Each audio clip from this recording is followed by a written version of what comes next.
Nous, vous, autour de la table, avant qu'on interroge nos invités, on va voir l'avis de tout le monde. Peut-on se moquer des religions? Et c'est partagé. On a un 3-3, on dirait. Voilà. Non, mais c'est vrai. C'était Tottenham-Manchester hier. Qui va gagner? On va mettre le Karim. Alors, Karim. Alors, vous dites non. Christine Kelly, je vais démarrer par vous, parce que c'est tombé sur vous. Ah bah c'est tombé sur moi, bravo. Oui. Moi je dis non. Pourquoi? Je comprends qu'il y a la liberté d'expression, mais liberté d'expression n'est pas liberté d'agression. C'est la raison pour laquelle on peut rigoler de tout à partir du moment où on ne blesse pas l'autre, on ne blesse pas son prochain. Rire, oui, blesser, non. Et je vais me baser, moi qui suis une ancienne du CSA, ne serait-ce que sur un petit article sur la publicité à la télévision qui interdit toute publicité qui peut heurter toute conviction religieuse. Donc oui, c'est ça, il y a un article là dans le CSA. Il y a un article, voilà, qui interdit toutes les publicités à la télévision qui peuvent heurter toutes les convictions religieuses. Je me base sur ça pour dire que oui à la liberté d'expression, on peut rigoler de la religion, mais attention, liberté d'agression, non. Alors, Éric Nolot. Peut-on se moquer des religions? Oui, en France. On a parlé tout à l'heure d'un symbole de la France qui était Notre-Dame. Il y a deux autres symboles. Il y a la liberté d'expression et le fait que le blasphème n'existe pas. Mais alors, ce que propose Christine, c'est assez redoutable. Parce que la vexation, c'est pas seulement pour les croyants. Il faut donc interdire tout humour qui vexerait, qui froisserait une quelconque personne. Donc c'est fini. Il faut abolir l'humour. Moi, c'est pas dans ce monde-là que je veux vivre. J'ai pas dit je veux continuer à vivre ensemble. Même sur le physique. Non, mais je veux continuer à vivre en France. Je veux continuer à ce que certaines blagues ne me fassent pas rire. En France, on peut sauver Notre-Dame et on peut se moquer de Notre-Dame comme l'a fait Charlie le lendemain de l'incendie ou le surlendemain. C'est ça qui définit la France. Donc c'est un autre pays que tu veux. Moi, je veux rester dans ce pays. D'ailleurs, Patrick Pelou a failli venir nous voir. Voilà, qu'on embrasse Patrick, que j'aime fort. Et malheureusement, il n'a pas pu aujourd'hui, mais il fera peut-être d'autres Balance ton poste avec nous. Monsieur Laporte. Non, je suis entièrement d'accord avec Eric. Moi, je veux vivre dans une société où on rigole, où on se moque au bon sens du terme, il n'y a pas d'agressivité. Dans le sport, on se moque des religions dans les vestiaires. Mais bien sûr qu'on se moque sans arrêt. Dans le sport et le rugby, qui est mon sport, il y a de tout. Il y a toutes les religions confondues, puis il y a des petits, il y a des plus grands, il y a des gros, etc. Et on rigole sans arrêt. Chacun se moque de l'autre en permanence. Mais ça fait partie d'un bien vivre ensemble. C'est pas de l'agressivité, c'est comme tout à l'heure. C'est quand c'est fait avec paix, avec calme, avec rire, avec dérision, avec humour. Ça passe bien mieux qu'effectivement quand c'est de l'agressivité. Agathe. Oui, je suis totalement d'accord avec ce que vient de dire Bernard. Et je crois, moi, ce qui se passe quelque chose de très grave, c'est qu'on se dirige vers une société de l'indignation systématique et de la censure et de l'autocensure. Ce qui est très grave. J'ai l'impression qu'on ne peut plus rien dire, plus rien faire, sans se prendre immédiatement des réactions disproportionnées de tous les côtés, parce qu'on aurait été trop loin ou heurté quelqu'un. Mais en fait, derrière l'humour, la dérision, c'est pas un crime. L'humour, c'est pas un crime. On a pris l'exemple du tweet d'Hugo, et en plus, il y a eu un déferlement sur ce tweet, mais je crois que personne n'a eu la référence de la vanne qu'il essayait de faire, parce qu'il a fait référence à une sombre émission de Gulli que personne J'aime bien, ne moi connaît. j'adore cette émission. Et moi aussi j'adore, mais je veux dire, personne n'a compris la vanne, personne ne connaît Hugo, mais juste parce qu'il s'était emparé d'un symbole religieux, tout de suite, il a été taxé de racisme, d'islamophobie, d'agression, alors que non, l'humour n'est pas une agression. Il n'y a pas de message subliminaux derrière, il n'y a pas de volonté de division, au contraire, c'est une volonté de rire ensemble. Et je pense que si chacun faisait preuve d'un peu plus de dérision sur soi-même, mais on se sentirait tellement mieux, mais tous dans la vie en communauté. Alors, j'aimerais avoir l'avis de Jimmy également, de Mohamed. Jimmy Mohamed, bonsoir. Bonsoir. On vous lâchera jamais avec votre prénom. Non, c'est clair. Il s'appelle vraiment Jimmy Prénom, Mohamed. non, C'est son prénom. nom, c'est vrai que son nom de famille. Il s'appelle Jimmy et son nom de famille c'est Mohamed, j'adore. Exactement. Franchement, vous êtes mon idole. Voilà, je vous le dis. Voilà. Alors, vous pensez que non, Jimmy? Alors c'est vrai que c'est une position compliquée à défendre, on va pas se mentir. Alors d'un côté, on aurait la bonne société prônée par Éric Nolot qui nous dit que si on veut pas de celle-ci, finalement on est un peu des terroristes intellectuels et qu'on voudrait vivre en Iran ou en Afghanistan. C'est pas du tout ça, mais si, c'est un peu ce que tu sous-entends. Moi je pense. Pas en France, je dis. Ah oui, et quand c'est pas en France, tu parles pas de la Belgique, hein, tu parles d'un pays évidemment où les droits. Il y a des pays où le blasphème existe, il y a des pays occidentaux où le blasphème exactement. existe. Le blasphème n'existe pas, donc on a le droit d'insulter une religion. Mais on entend beaucoup d'humoristes dire que l'humour s'arrête à partir du moment où vous blessez les gens. Oui. Et moi, c'est vrai que quand on parle notamment des communautés, j'en ai marre des blagues sur des Asiatiques, sur je sais pas, la longueur de leur zizi, sur le fait qu'ils travaillent beaucoup. Moi, ça me fait pas rire. J'en ai marre qu'on se moque des Maghrébins en disant voilà la boîte à macroute quand ma mère avait pas d'argent. Bah oui, ta maman elle a pas eu d'argent. Je vais pas citer le comédien qui fait beaucoup de blagues sur ses parents, mais moi je trouve pas ça drôle. J'en ai marre qu'on se moque aussi des Noirs. J'en ai marre qu'on se moque. Ça me fait pas rire parce que c'est un fonds de commerce. Ils ont le droit de le faire. Des gens ont le droit d'y aller. C'est la liberté d'expression. De la même façon, moi je suis blessé quand je vois. Alors Charlie Hebdo, c'est très compliqué de parler sur Charlie Hebdo. Bien sûr, je cautionne pas ce qui s'est passé. Mais quand je vois des unes sur nos amis catholiques où on fait passer les catholiques pour des pédophiles, alors oui, il y a de la pédophilie, ça existe, oui, mais dans toutes les religions.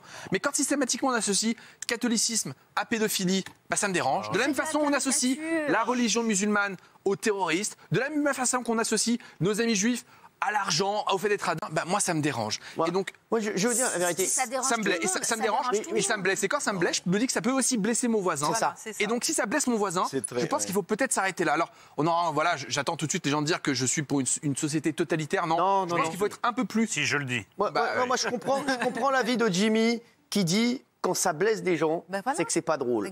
Ça peut. La limite, c'est là. Juste équilibre. Non mais André Berkoff. On ne peut pas dire ça. Je crois que c'est un problème extrêmement grave. Il faut revenir à l'histoire.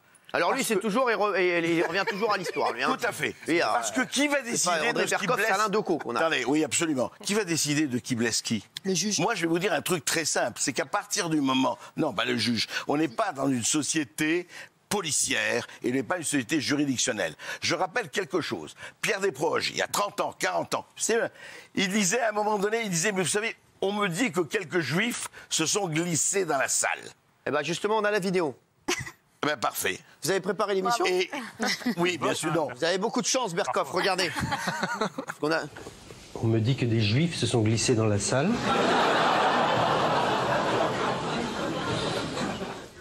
N'empêche qu'on ne m'ôtera pas de l'idée que pendant la dernière guerre mondiale, de nombreux juifs ont eu une attitude carrément hostile à l'égard du régime nazi. Il est vrai que les Allemands, de leur côté, ne cachaient pas une certaine antipathie à l'égard des Juifs, mais enfin, ça n'était pas une raison pour exacerber cette antipathie en arborant une étoile à sa veste, pour montrer qu'on n'est pas n'importe qui, qu'on est le peuple élu, et pourquoi j'irais pointer au vélodrome d'hiver? Et qu'est-ce que c'est que ces wagons sans banquette? Et j'irai aux douches si je veux. Inouï. Juste un mot, je voudrais continuer là-dessus. Aujourd'hui, c'est impensable. Aujourd'hui, il y aurait, que ce soit les juifs ou les musulmans, etc., vous ayez 40 associations qui leur tomberaient dessus. Faire ce sketch-là aujourd'hui, il a raison. Qui leur tomberaient dessus. J'aimerais, non mais juste 2 minutes, parce que, non mais 2 minutes, j'aimerais qu'on s'arrête 2 petites secondes pour demander au rabbin Jonas Jacquelin, est-ce que ça vous fait marrer, vous, ce sketch? Ou est-ce que ça vous dérange? Alors, quand on le prend dans le contexte de l'époque, je pense qu'il y a quelque chose d'assez drôle parce que, en réalité, quand je vois un sketch comme celui-là, je me dis ceux dont ils se moquent sont les antisémites, c'est pas les juifs. C'est ça, oui. Bien sûr. Et je pense que quand on analyse, quand on écoute ce qu'il dit, c'est ça la réalité. C'est pas le fait de pointer les quelques juifs dans la salle, mais c'est le fait de pointer le fait que dans l'esprit de certains, il puisse y avoir quelque chose de dérangeant à ça. Et l'humour, c'est toujours lié à l'intelligence, c'est toujours lié à la compréhension. Mais vous pourriez rire, vous étiez dans la salle, vous auriez rigolé là? Écoutez, je pense que oui, mais je n'y étais pas, donc je ne peux pas vous donner une réponse. Vous n'étiez pas né, certaine. je pense. Cyril. C'était 86, voilà, pratiquement. Non mais Cyril... Alors oui, bonsoir monsieur. Oui, bonsoir monsieur. À quel sujet?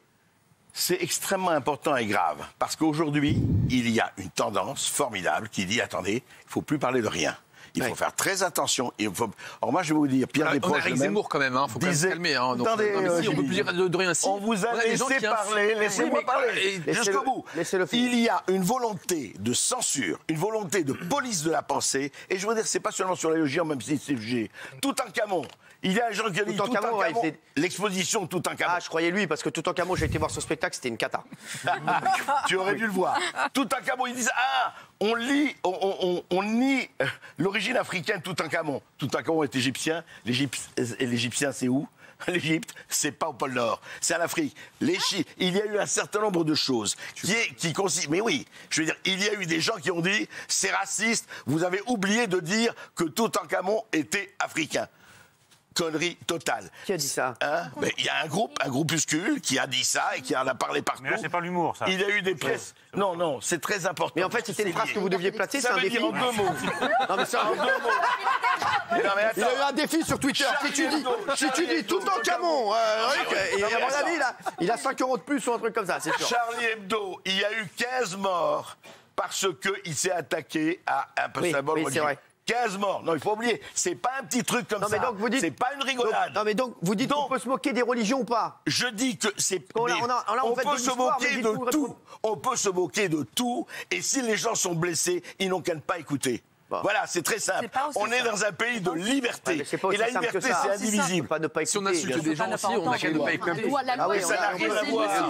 Karim Zerebi, qu'on n'a pas entendu là-dessus. Karim. Que ce soit religion ou pas, rien n'est au-dessus. On n'a pas le délit de blasphème, n'existe pas en France, et heureusement, parce que c'est une démocratie. On sait très bien dans quel pays il suffit d'insulter des religions pour être torturé ou emprisonné. Karim, après j'aimerais qu'on entende nos invités. Je suis partagé pour deux raisons. D'abord parce que je pense qu'on est dans l'opposition de sacré. La liberté d'expression, elle est sacrée dans notre pays par l'histoire. Et on touche au sacré quand on touche aux religions, pour les croyants. Donc, dans cette opposition des sacrés, je suis assez partagé parce que je me dis, au demeurant, dans mon pays, la France, où la liberté d'expression est sacrée, on doit pouvoir se moquer des religions. Mais en même temps, je considère que la moquerie, elle dérive souvent sur l'humiliation, sur le sentiment d'insulte, sur même, j'ai envie de dire, de l'obsession. Parce qu'on a parfois des choix éditoriaux, des choix humoristiques qui tournent à l'obsession dans notre pays aujourd'hui. Donc on se demande si c'est encore dans le sceau de l'humour. On se demande si ce ne sont pas des messages donc subliminaux qui ont une dimension politique. Tu penses à quoi, et pas humoristique. Et quoi quel exemple? Je pense par exemple à des gens qui, sous couvert d'antisémitisme, font de l'humour. Donc, et en réalité, ils prennent toujours les juifs en obsession. Je pense à ceux qui prennent toujours l'islam et les musulmans. Donc, il y a des gens aujourd'hui qui en font un fonds de commerce qui n'est plus rigolo, qui devient effectivement blessant. Donc c'est pour ça que si je peux aller jusqu'au bout, je vous ai tous écoutés laïquement et pas religieusement. Donc si je peux aller jusqu'au bout, la réalité, c'est que, encore une fois, j'ai le sentiment qu'on doit pouvoir effectivement, dans l'expression, être libre dans notre pays, parce qu'il faut quand même dire qu'en Thaïlande, si tu te moques de Bouddha, tu vas en prison. Aux États-Unis, tu ne peux pas te moquer de Jésus. Dans les pays musulmans, tu peux. Non, excuse-moi, je te donnerai les éléments.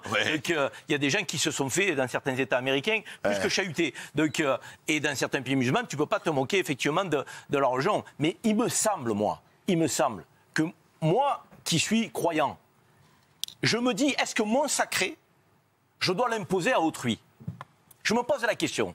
Est-ce que ce qui est sacré pour moi, je dois l'imposer à celui qui ne partage pas le même sacré? Et tu n'as pas de réponse? Surtout dans un pays laïque. Bonne question. Je viens de te dire que la liberté d'expression est une valeur sacrée dans mon pays et que donc... Non, tu truques les mots, là.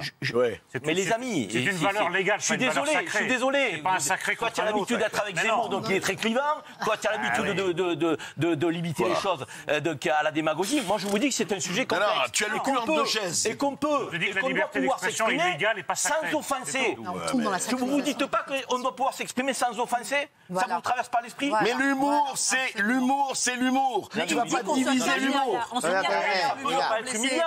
Ça peut ne pas être Karim, cet humour-là. Mais oui, mais s'il vous plaît, on se calme. Moi, il y a des unes de... Et moi, je retiendrai cette phrase. L'humour, c'est l'humour. Non, mais il y a des unes de Charlie Hebdo qui me choquent. Pardon ? Il y a des unes de Charlie Hebdo qui m'ont choqué. C'est pas pour ça que je vais demander l'interdiction de Charlie. J'ai pas Je laisse ils sont morts, il y a 15 morts. S'il vous plaît. Oui, monsieur. Non, et simplement, je disais que donc, ne pas imposer effectivement donc son sacré à autrui, et peut-être que les croyants, quelles que soient les religions, devraient prendre de la distance. Et ben voilà. Avec cette forme d'humour qui effectivement peut faire mal parfois.